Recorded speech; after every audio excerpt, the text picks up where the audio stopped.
Meeting of the committee will come to order.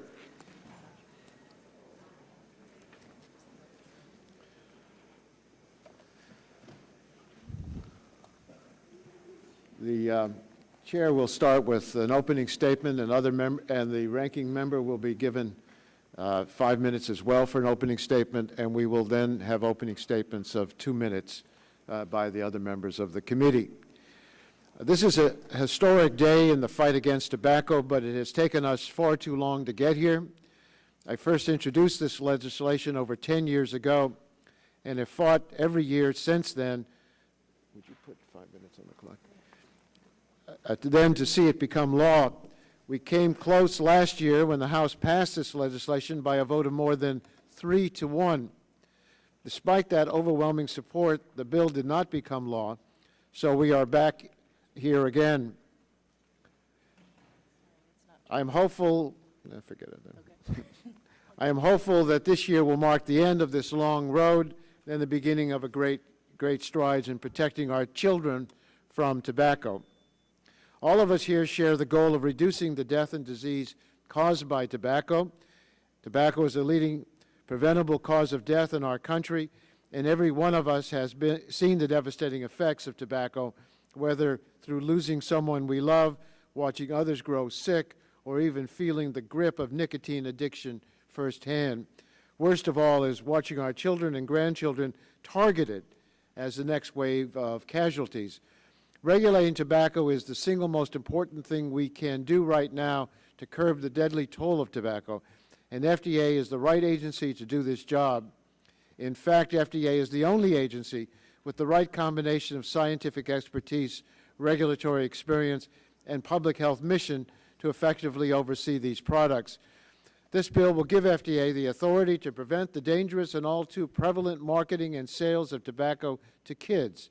It will empower FDA to prevent tobacco companies from making false and misleading claims about their products.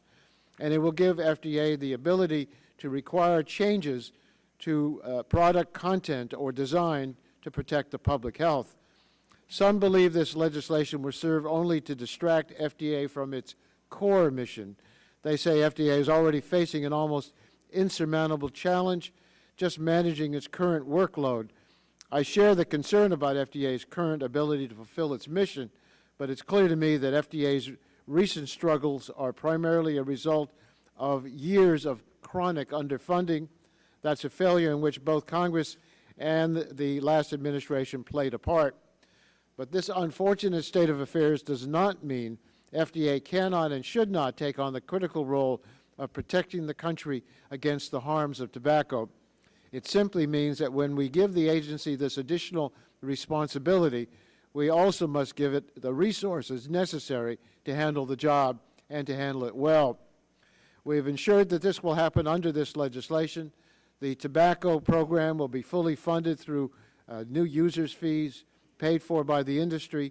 We've carefully crafted the legislation to ensure that the monies received from those user fees will be directed exclusively to the Tobacco Center.